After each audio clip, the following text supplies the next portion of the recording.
जिनके चरणन को सलील, हरत जगत संताप, पांव सुदामा विप्र के,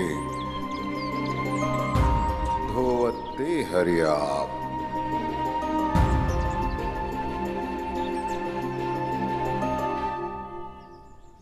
जिस नारायण के चरणों की धूल मात्र से तीनों लोकों के दुख और संताप दूर हो जाते हैं, आज वही जगत के पालक नारायण स्वयं अपने सखा सुदामा के पांव धो रहे हैं।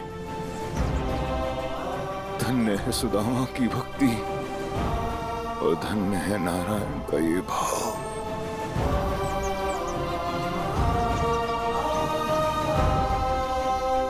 प्रणाम गुरुदेव। अक्रूर जी, आप यहाँ? आपसे अत्यंत आवश्यक बात करनी थी।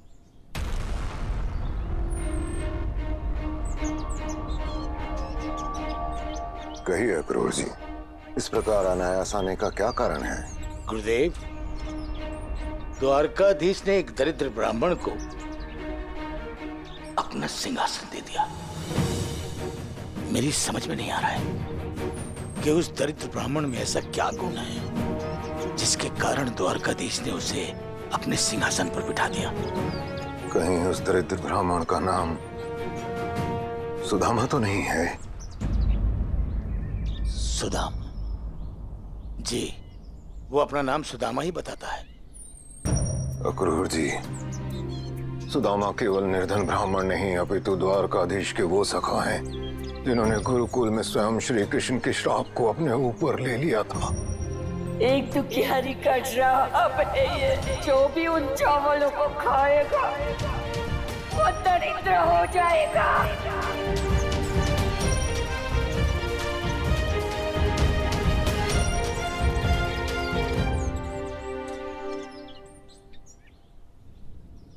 अक्रूर जी, ये श्राप तो केवल एक भाग मात्र है सुदामा के संपूर्ण समर्पण के सम्मुख। उनकी भक्ति तो इससे भी कहीं अधिक अथाह है, अनंत है। गुरुदेव, आपने मेरे नेत्र खोल दिए।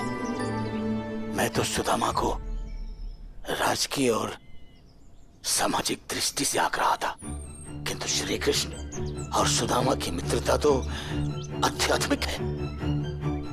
आध्यात्मिक। हाँ अक्रूर जी, ये मित्रता भक्त और भगवान की मित्रता है।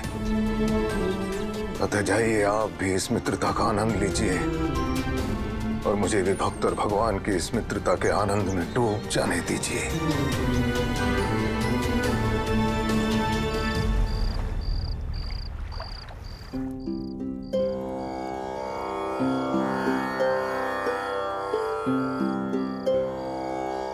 ऐसा प्रतीत होता है सखा, जैसे तुम्हारे मन का तेज तुम्हारे मुख पे आ गया हो। सखा, यदि इन वस्त्रों में तुम्हारी भाभी ने मुझे देख लिया ना, तो वो भी नहीं पहचान पाएगी। आओ सखा, भोजन ग्रहण कर लो। बहुत दूर से पैदल चलकर आए हो और फिर तुम्हारे साथ वर्षों की बातें भी करनी है। आओ। हाँ।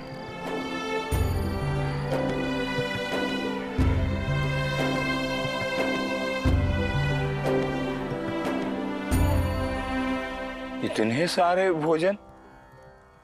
सखा, और लोग भी भोजन करने आने वाले हैं? नहीं मित्र, तुम्हें जो भी पसंद है ना, रुक्मणी और जामवंती ने स्वयं अपने हाथों से बनाया है।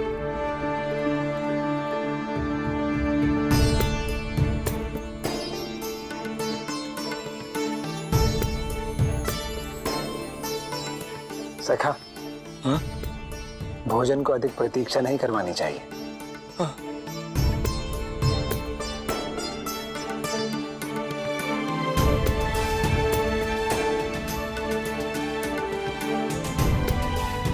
सखा, क्या ये सचमुच स्वर्ण है?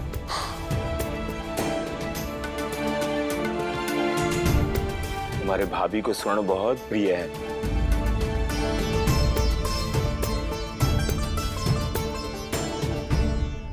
सखा, मेरी भाभी ने अवश्य मेरे लिए कुछ भेजा होगा।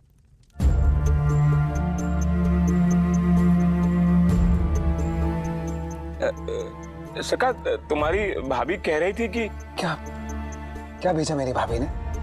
बताओ ना सखा। वो मेरे पुराने वस्त्र। प्रभु, आप भी ना इतनी दूर से चल के आए हैं और आप अभी उनसे सवाल पूछने लग गए। पहले उन्हें भोजन तो कर लेने दीजिए।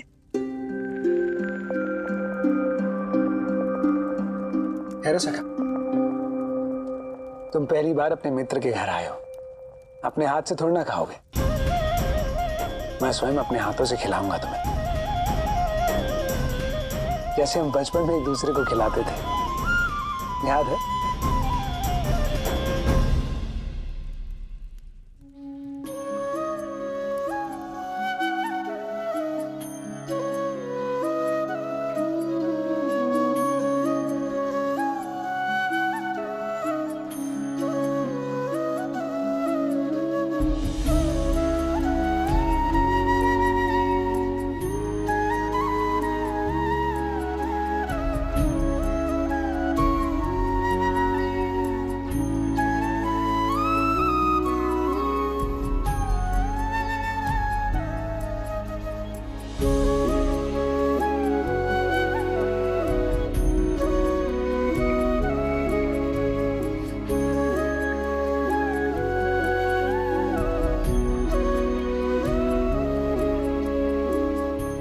बस सखा, बस पेट भर गया सखा। सखा, अभी तो बहुत खाना बचा है। सखा, 2 रोटी से अधिक तो कभी खाया ही नहीं।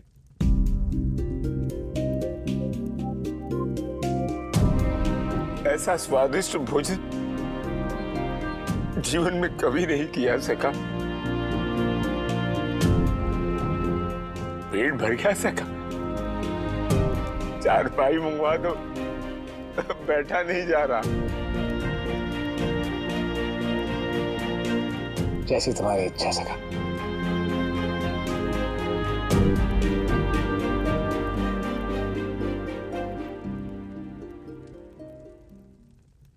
आओ सखा।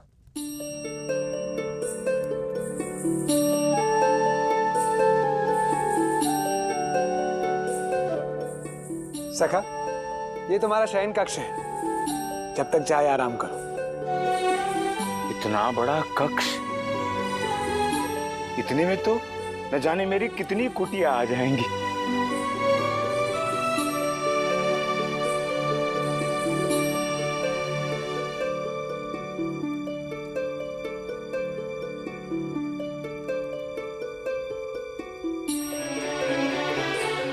सखा, ये सैया तो दूब घास से भी नरम है।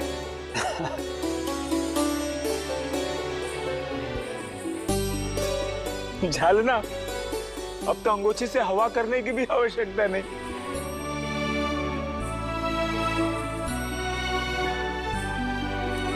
इतनी सुंदर सुंदर सजावट, आदमी तो सोना भूलकर बस इन्हें देखता ही रह जाए। सखा, बहुत रात्रि हो चुकी है, तुम थक भी गए होगे, सो जाओ। तुम ठीक कहते हो सखा। यदि मेरी प्रसन्नता ऐसी ही बढ़ती रही तो सारी रात्रि उत्साह में बीत जाएगी।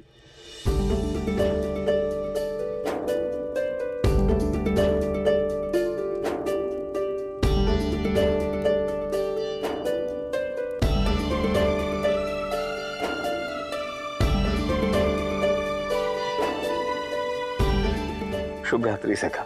शुभ रात्रि सखा।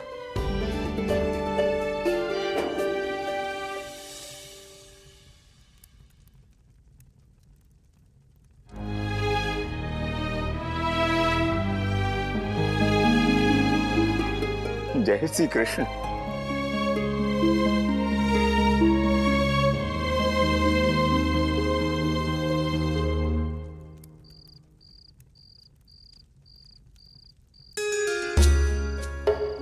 क्या बात है देवी, किस सोच में हैं आप?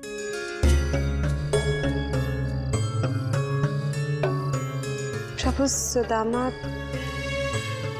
आपने कहा था कि सुदामा को धन और वैभव से कोई लगाव नहीं,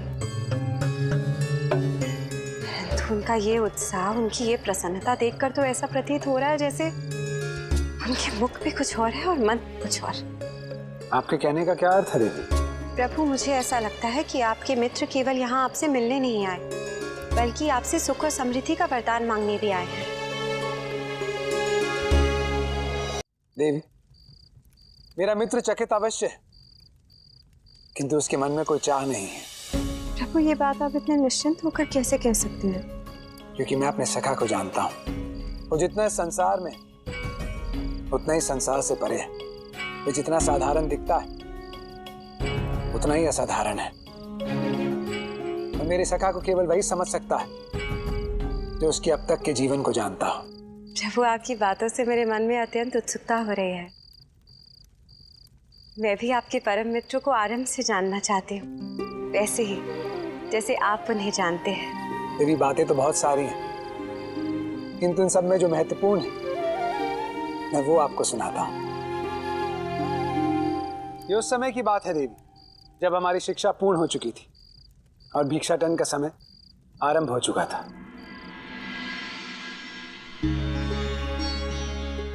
शास्त्रों की शिक्षा आप सब प्राप्त कर चुके हैं, पर सबसे बड़ी शिक्षा होती है जीवन की शिक्षा। और जीवन की शिक्षा तब मिलती है जब हम समाज में जाते हैं, जब हम अपने अहंकार को दूर करते हैं। और अपने अहंकार को साधने की सबसे प्राचीन विधि है भिक्षाटन। परंतु गुरुदेव, अहंकार को दूर करने के लिए भिक्षाटन हमारी क्या सहायता करेगा? कान्हा, जब हम किसी से कुछ मांगते हैं तो हम में विनम्रता आती है। और विनयम ददाति पात्रतम, अर्थात विनम्रता से पात्रता आती है। इसीलिए आप सभी को उज्जैनी के अलग अलग स्थानों में जाकर सर्वश्रेष्ठ भिक्षा लानी है। केवल तभी आप सबकी शिक्षा पूर्ण होगी। जैसी आज्ञा गुरुदेव, हम आपकी शिक्षा अनुसार सर्वश्रेष्ठ भिक्षा लाने का प्रयास करेंगे। कल्याण हो।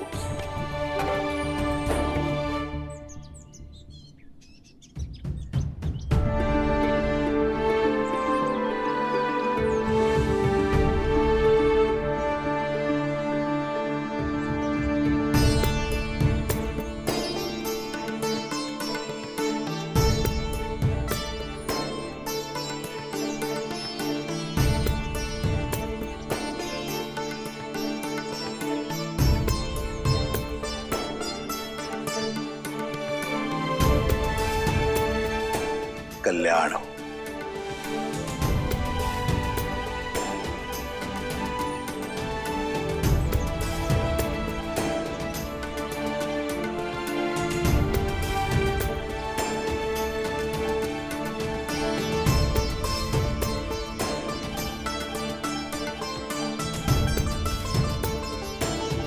सखा, तुम किस विधि से भिक्षा मांगोगे? क्या भिक्षा मांगने की भी कोई विधि होती है सखा?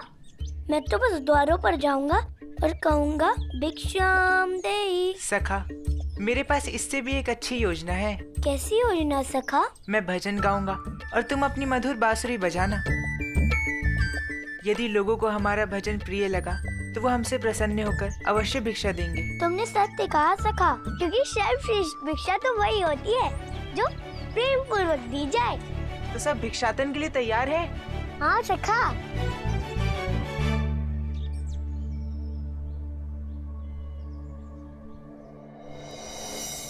रोहित जी, हमसे ऐसी क्या भूल हो गई जो परमात्मा ने हमें सब कुछ देकर भी पुत्र सुख से वंचित रखा?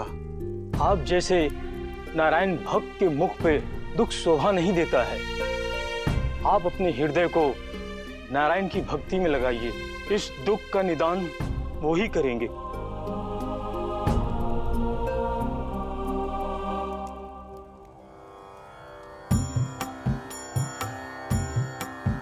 विधना ने क्या खेल रचाया, विधना ने क्या खेल रचाया, जाने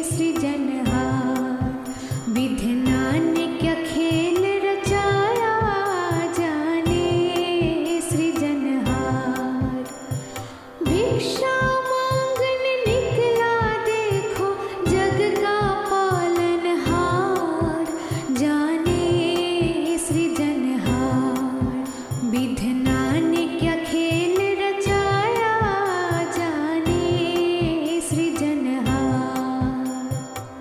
देखो कितने सुंदर और मनमोहक बालक आए हैं, कितना सुंदर भजन गा रहे हैं। ऐसा लग रहा है जैसे हरि हमारी नगरी आए हों। दीनहीन सबना है कैसा, झोली है फैलाई, इसमें क्या है लीला उसकी, कोई समझ न पाए, कोई समझ न पाए। सारी नगरी संग चकित है, ये सारा संसार, जाने सृजनहार। विधना ने क्या खेल रचाया, जाने सृजनहार।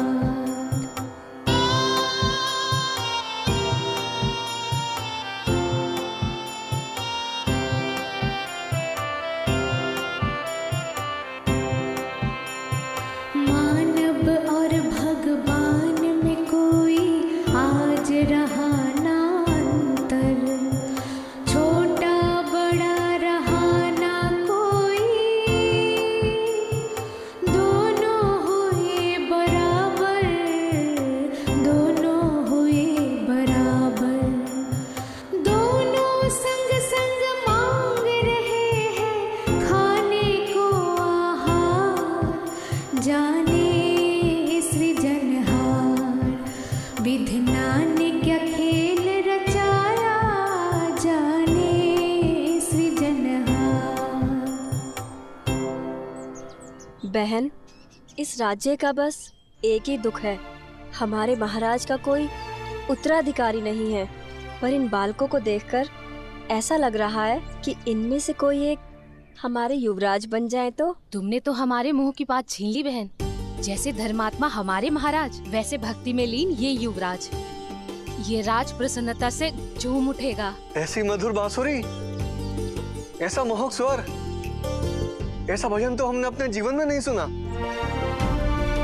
मंत्री जी, कौन है ये बालक जिनके भजन सुनकर हम अपना सारा दुख भूल गए? महाराज, होंगे कोई भिक्षुक। पिताजी महाराज, वो कोई और नहीं, ऋषि संदीपनी के शिष्य है, जो भजन गाकर भिक्षाटन कर रहे हैं। ऋषि संदीपनी?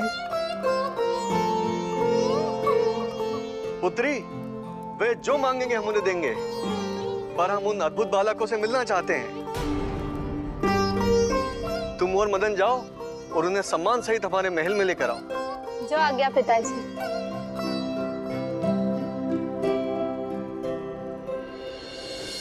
देवी, सुदामा के सुर में इतनी भक्ति थी, इतना प्रेम था कि महाराज धर्मसेन भी उसके सुर में बंध गए थे। प्रभु, किंतु ये धर्मसेन थे कौन?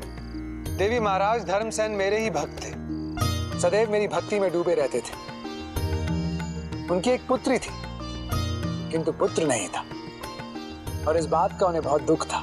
प्रभु, उनकी पुत्र चाह का कोई विशेष कारण था क्या? था देवी। वे अपने पुत्र को सारा राजकाज सौंपकर स्वयं संन्यास लेना चाहते थे, ताकि बाकी का जीवन मेरी भक्ति में बिता सके।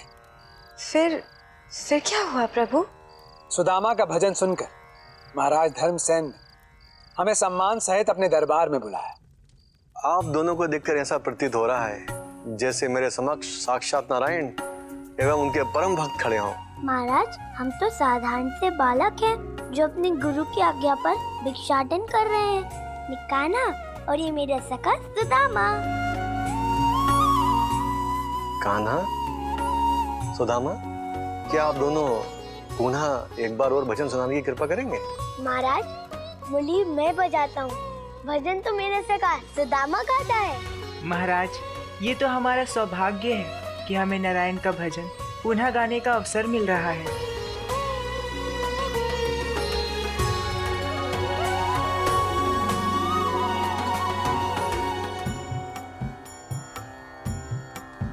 विधना ने क्या खेल रचाया,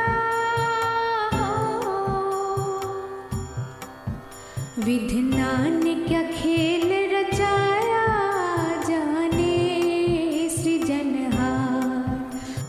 भिक्षा मांगने निकला देखो जग का पालनहार, जाने सृजनहार। विधना ने क्या खेल रचाया जाने सृजनहार।